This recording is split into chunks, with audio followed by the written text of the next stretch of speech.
News इन mirror में आप सभी का स्वागत है। आज हम बात करेंगे सोशल एक्टिविस्ट जोरावर सिंह जी के साथ।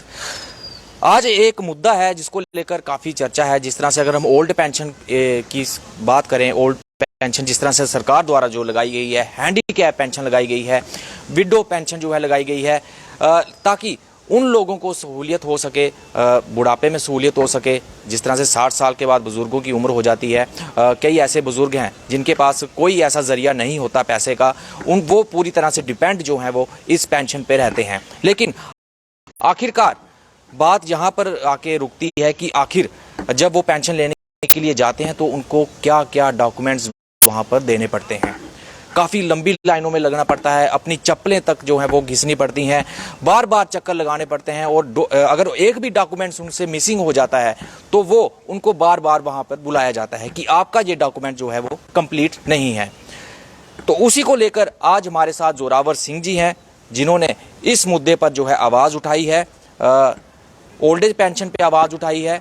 आज हमारे साथ बात करेंगे जोरावर सिंह जी, और इन्हीं से ज़्यादा बातचीत करेंगे। जोरावर सिंह जी, बहुत अच्छा मुद्दा जो आपने आज लेकर आए हैं कि जिस तरह से ओल्ड एज पेंशन, जिस तरह से बुज़ुर्गों को बार बार चक्कर लगाने पड़ते हैं, अगर एक भी डॉक्यूमेंट्स में कोई भी कमी आती है तो फिर उनको बुलाया पड़ जाता है कि आपका ये डॉक्यूमेंट कंप्लीट नहीं। कहाँ कहाँ बुज़ुर्ग भटकेंगे ऐसे ऑफिस में, कब तक भटकेंगे? थैंक यू जी, धन्यवाद आपका कि आपने भी ये समाज में रहते हुए ये कार्यक्रम लिया कि इन बुज़ुर्गों का साथ दिया, उनके साथ खड़े होंगे। ये एक बहुत ही अच्छी सेवा है।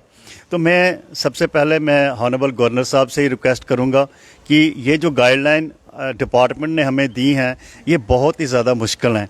सबसे पहले कि उन्होंने लिखा है कि डोमिसाइल सर्टिफिकेट, मैं एक रिक्वेस्ट करना चाहता हूं, जब डोमिसाइल सर्टिफिकेट बन रहे थे तो उन्होंने कहा कि बच्चों के ही बनाने हैं, जिन्होंने नौकरी लेनी है उनके ही बनाने हैं। तब ये आर्डर था और बाकायदा किसी भी तहसीलदार ने उसको ये नहीं बनाए, क्योंकि उनको शॉर्ट टाइम में बहुत ज़्यादा डोमिसाइल बनाने थे। आप वो कह रहे हैं कि सिर्फ डोमिसाइल हो। मेरे सर से ये रिक्वेस्ट है कि डोमिसाइल ऑब्लिक स्टेट्स बेड कर दिया जाए, क्योंकि स्टेट्स बेड आज भी चल रहा है। जितनी भी रजिस्ट्री होती है लैंड की, वहाँ पर स्टेट्स बेड चल रहा है, तो इसलिए ये स्टेट्स बेड को वैलिड प्रूफ माना जाए। दूसरा जो इन्होंने कहा कि रेजिडेंस के लिए प्रूफ चाहिए, वोटर कार्ड, इलेक्ट्रिसिटी बिल चाहिए, आधार कार्ड चाहिए। तो मैं ये कहूँगा कि आधार कार्ड में उसमें उनका जो घर का एड्रेस वो भी होता है और डेट ऑफ बर्थ भी होती है।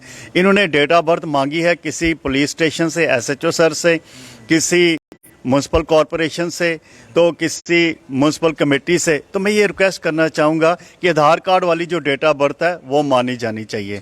क्यों कि जब आधार कार्ड बना था उन लोगों ने कोई ना कोई एविडेंस दिया कि उनके आधार कार्ड पर उनकी डेट ऑफ बर्थ एंट्री हुई है। तो ये इसकी ज़रूरत नहीं है, तो प्लीज़ ये काम कर दें। आगे वाला है AAYPHH राशन कार्ड। देखिए 2011 में जब सेंसस हुआ था तब ये एक कैटेगरी बनी थी, तब ये इस किस्म के राशन कार्ड बने थे। उसके बाद 10-12 साल हो गए हैं, आज तक सेंसस नहीं है। तो इसलिए ये एक बहुत ही मुश्किल सी प्रॉब्लम है उन लोगों की, क्योंकि यहाँ BPL और APL था, पर ये नई कैटेगरी यहाँ पे दिखा दी है। तो इसके लिए कोई पहले से कमेटी नहीं है। अभी वो हम गए थे डायरेक्टर ऑफिस के में भी फूड सप्लाई के, वो कह रहे हैं कमेटी कॉन्स्टिट्यूट कर रहे हैं, कॉन्स्टिट्यूट हो रही है। तो ये एक बड़ी प्रॉब्लम है। इसमें जो हमारे तहसीलदार साहब हैं उनको ये देना पड़ेगा इनकम सर्टिफिकेट, क्योंकि PHH किसी राशन कार्ड की कैटेगरी करने के लिए इनकम सर्टिफिकेट चाहिए। तो मैं ये रिक्वेस्ट करूंगा तहसीलदार साहब को कि वो जितनी जल्दी हो सके इनको इनकम सर्टिफिकेट दे सकें, ताकि इनका जो है राशन कार्ड तैयार हो सके। राशन कार्ड हम मानते हैं एक वैलिड एविडेंस है सबके लिए।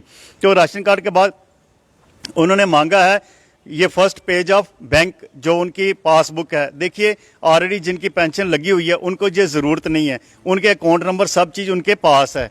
और आखिर में इन्होंने आधार सीडिंग का मांगा है। तो आधार सीडिंग में मैं ये कहना चाहता हूँ, ये बैंक को ही लेटर लिख दें, बैंक वाले खुद ही हर एप्लीकेंट से आधार सीडिंग कर लेंगे, क्योंकि वो हर महीने बैंक में जाते हैं जो भी पेंशन लेते हैं, और वहाँ पर ही वो अपना आधार कार्ड लेके जाएंगे, वो कर देंगे। ये लिस्ट बहुत ही सिर्फ 3-4 डॉक्यूमेंट की लिस्ट बन जाएगी। और फिर एक एफिडेविट लिखा हुआ है ये इसमें ये कंडीशन है कि ये आपने लिख के देना है अंडरटेकिंग में कि आप किसी और जगह से पेंशन नहीं ले रहे। सर मैं रिक्वेस्ट करना चाहूँगा, जम्मू कश्मीर की सिर्फ एक ही डिपार्टमेंट है सोशल वेलफेयर, जो हमें ये हमारे जो बुजुर्ग हैं ओल्ड एज पेंशन देता है, या हमारी जो विडोज़ हैं सेपरेट होम्स हैं उनको देता है, या हैंडीकैप्ड को देता है। कोई और ऐसा डिपार्टमेंट यहाँ पर नहीं है, ना ही कोई उनकी कोई और जगह पे सोर्स है यहाँ से पेंशन आ सके। यहाँ पर एक ही क्लास है कि 60,000 के नीचे जिनकी सालाना इनकम है वो एलिजिबल हैं। तो ये चीज़ बड़ी क्लियर हो जाती है। तो इनके लिए ये बड़ी सारी कंडीशन जो है सिर्फ 3-4 कंडीशन में क्लियर हो जाता है। और एक जो आगे जाके इन्होंने जो एप्लीकेशन फॉर्म बनाया है उसमें इन्होंने आईसीडीएस के सिग्नेचर रखे हैं, बीडीओ साहब के सिग्नेचर रखे हैं, बीडीओ बीएमओ के रखे हैं। तो ये मैं इनको कहना चाहूँगा कि ये ओवरलैपिंग होती है पावर की। देखिए रिकॉर्ड मानता हूँ ग्राम सेवक के पास भी होता है कि जितनी भी विलेज लेवल की डेवलपमेंट होती है उनको पता होता है कहाँ पे टॉयलेट बनानी है, कहाँ पे सोक पिट बनानी है, कहाँ पे घर बनाना है, डेवलपमेंट के काम वो सारे एस्टिमेट करके तैयार करते हैं। या फिर वो बीडीओ को ही दे दें सारा काम कि वो बीडीओ साहब ही कर रहे हैं तो वही एक मेंबर बना दें, वही कर दें, या तहसीलदार साहब को ही दे दें। लेकिन मेरी ये रिक्वेस्ट है कि एक राशन कार्ड वहाँ से बना के टीएसओ जो कंसर्निंग है सोशल वेलफेयर के तहसील लेवल के जो ऑफिसर हैं उन्हीं का ऑफिस में सब काम जो है इनका कंप्लीट होना चाहिए। एक ही छत के नीचे इन लोगों को कंप्लीट होना चाहिए। अभी मैंने पूछा था तो वो कह रहे हैं जी हम कैंप लगा रहे हैं। मुझे चलो अच्छी है, लेकिन उस कैंप में आप तो यही पेज बता रहे हैं ना उनको कि ये वाली चीज़ें लाओ। सर एक चीज़ मैं आपसे पूछना चाहता हूँ, कई बुजुर्ग ऐसे भी बीमार होते हैं, वो नहीं जा पाते, उनकी कंडीशन काफ़ी ख़राब होती है, तो ऐसे बुजुर्ग कैसे अपनी पेंशन जो है वो ले पाएंगे? हाँ, देखिए ये तो है इस वक्त, क्योंकि 60 साल के ऊपर में जो भी है वो ये कंडीशन उसको देखनी पड़ती है कि वो ना तो अकेले में जा सकते हैं और घर में भी बीमार रहते हैं। इनको लिए चलो 1,000 रुपया जो उनको पेंशन मिलती है उनका एक इंसेंटिव या एक किस्म का उनको हौसला मिल जाता है, चलो हमें 1,000 रुपया मिल रहा है। तो लेकिन अब जो बुजुर्ग है तो मैं ये कहूँगा कि उनके लिए पंचायत लेवल पे काम होना चाहिए, जो कॉर्पोरेटर लेवल पे काम होना चाहिए, वहाँ पे उस छत के नीचे उनके डॉक्यूमेंटेशन तैयार होनी चाहिए ताकि वो बुजुर्ग टीएसओ के दफ्तर भी में ना आए, बाकायदा वो पंचायत में ही जो फिजिकली फिट नहीं है वो पंचायत में ही अपने जो है फॉर्मेलिटीज उसकी कंप्लीट करा के सीधी टीएसओ के दफ्तर में आ जाए, वहाँ से सारा डॉक्यूमेंट्स कंप्लीट होकर उनकी पेंशन जो है थ्रू हो जाए। सर सुविधा सेंटर की भी बात की जाती है, सुविधा सेंटर खोले जाएंगे, क्या आपको नहीं लगता कि इसी तरह से सुविधा सेंटर भी खोलने चाहिए सरकार को ताकि जो बुजुर्ग हैं उनको सहूलियत हो सके? हाँ, ज्यादा भाग दौड़ ना करनी पड़े। देखिए ये चारों स्कीमों में इन्होंने अंडर एफिडेविट मांगा है और हर जगह पे वो एफिडेविट मन मर्जी से रेट लगाते हैं।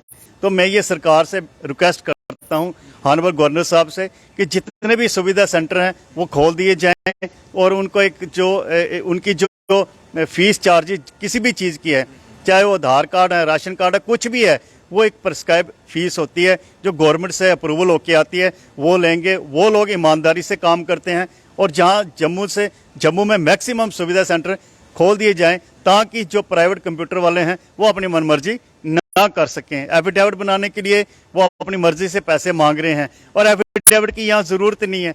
जो इंसान 60 साल का हो गया, जो फिजिकली हैंडीकैप्ड किसी बोर्ड से लिखवा के ले रहा है, जो विडो है वो उसके लिए क्या और पुष्टि करनी है। विडो के लिए इन्होंने मांगा है जो लीगल एविडेंस डिवोर्स का। देखिए एक यह हमारे जम्मू कश्मीर की ये एक है कि यहाँ गांव में भी बैठ के लोग पंचायत बैठ जाती है तो डिवोर्स भी करा देती है, वहाँ लीगल सर्टिफिकेट नहीं बन सकता। लीगल सर्टिफिकेट उसी का बनेगा जो कोर्ट में जाके डिवोर्स होगा। पर जो हमारे बहुत सी ऐसी ऑर्गेनाइजेशंस हैं यहाँ पे वो कुछ लोग बैठते हैं, लड़की वाले कुछ लड़के वाले, वो सुलह कराने की कोशिश करते हैं, नहीं होता तो वो डिवोर्स करवा देते हैं। तो ऐसे में जो पंचायत लेवल का भी सर्टिफिकेट है डिवोर्स का वो वैलिड होना चाहिए ताकि वो जो लड़कियां हमारी बेटियां हैं किस्म की है कि उनको ये परेशानी ना हो कि सभी ही लीगल सर्टिफिकेट इशू करें दें तभी उनको पेंशन मिल सके। ये एक बड़ी प्रॉब्लम है कि उन बेटियों के लिए जो विडोज हो चुकी हैं, सेपरेटेड होम्स हैं और वो उनको लीगल सर्टिफिकेट मांगा जा रहा है। इसको भी प्लीज़ इसका जो मैं कहूँगा उनको कि पंचायत लेवल पे या कॉर्पोरेटर लेवल पे ही सर्टिफिकेट जो है वो इशू कर दिया जाए ताकि वो ये अपना जो है उनकी थ्रू हो सके पेंशन। बहुत बहुत शुक्रिया सर हमसे बात करने के लिए। तो ये थे हमारे साथ जोरावर सिंह जी जो हमसे बात कर रहे थे। काफ़ी अच्छा इशू था इनका। ओल्ड एज पेंशन को लेकर, जिस तरह से कि बुजुर्गों को काफ़ी भागदौड़ करनी पड़ती है, डॉक्यूमेंट्स की यहाँ पर प्रॉब्लम आती है, तो बुजुर्गों को उन डॉक्यूमेंट्स को पहले इकट्ठा करना पड़ता है, फिर उसके बाद वो ऑफिस में जाते हैं और ऑफिस में भी जाने के बाद अगर डॉक्यूमेंट्स सही पाए जाते हैं तो फिर आगे जाके उनकी पेंशन लगती है। तो इनका ये कहना था कि जितने डॉक्यूमेंट्स हैं उनको थोड़ा कम किया जाए, स्टेट सब्जेक्ट लाया जाए, ताकि 60 साल के तक जो ऊपर है उनके जो है, इनका कहना था डोमिसाइल नहीं बन पाते हैं, तो स्टेट सब्जेक्ट उनके पास हैं, स्टेट सब्जेक्ट जो है लाए जाएं ताकि उनकी पेंशन 1000 मात्र 1000 पेंशन जो है लग सके, बुढ़ापे में उनका सहारा बन सके। तो ये इन्होंने आज उनके लिए आवाज़ उठाई ओल्ड एज पेंशन के लिए। और भी कई सारी ऐसी पेंशन्स हैं जो जिनके लिए डॉक्यूमेंट्स इकट्ठे करने पड़ते हैं। तो मेरा भी एक सरकार से एक गुजारिश है, रिक्वेस्ट है कि आप जितने यहाँ पर डॉक्यूमेंट्स यहाँ पर बता रहे हैं कि ये डॉक्यूमेंट्स लाना है, वो डॉक्यूमेंट्स लाना है, इन डॉक्यूमेंट्स थोड़ा छोटा कर दीजिए, शॉर्ट कर दीजिए, ताकि इन लोगों को जो है वो मुसीबत ना झेलनी पड़े और इनकी पेंशन जो है आसानी से लग सके। और इसी तरह से बने रहे मेरे साथ और देखते रहे न्यूज़ इन मिरर।